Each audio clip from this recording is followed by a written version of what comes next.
যে ব্যক্তি কোনো বিষয় নিয়ে বারবার বারবার আল্লাহর বিরক্ত করে না, তারপর আল্লাহ রেগে যান। আর বারবার চাইতে চাইতে চাইতে চাইতে চাইতে চাইতে যে লোকটা আল্লাহরে বিরক্ত করতে চায় তার উপর আল্লাহ খুশি হয়ে যায়।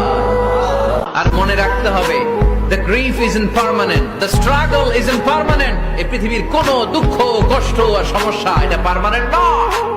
সমস্যার পরে সমাধান আছে, দুঃখের পরে আনন্দ আছে। মাঝে মাঝে আল্লাহ আমাদেরকে দুঃখ কষ্ট দিয়ে পরীক্ষা করতে চান, এগুলো আমাদের জন্য খারাপ নয়। এই দুঃখ কষ্ট বিপদ আমাদের কোমরকে সোজা করে, আমাদের পায়ের মাটিকে শক্ত করে। চিল্লায় বলেন ঠিক কিনা? প্রতিকূল পরিবেশে কিভাবে বাঁচতে হয় এই দুঃখ কষ্ট আমাদেরকে শিখায়। এজন্য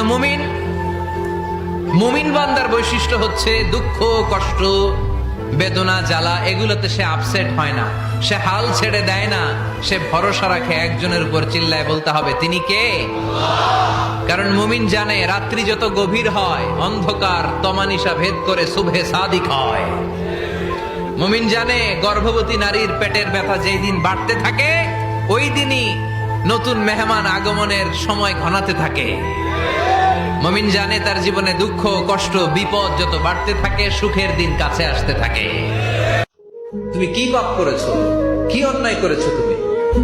তুমি জানো না আমার রব কত মেহেরবান, তিনি কত দয়ালু, তিনি ভালোবাসার আধার, তিনি করুণার আধার।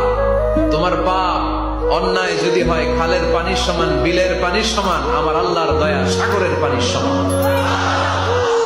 তোমার পাপ আর অন্যায় যদি হয় পাহাড়ের সমান, আমার আল্লাহর ভালোবাসা আর দয়া হচ্ছে আকাশের সমান।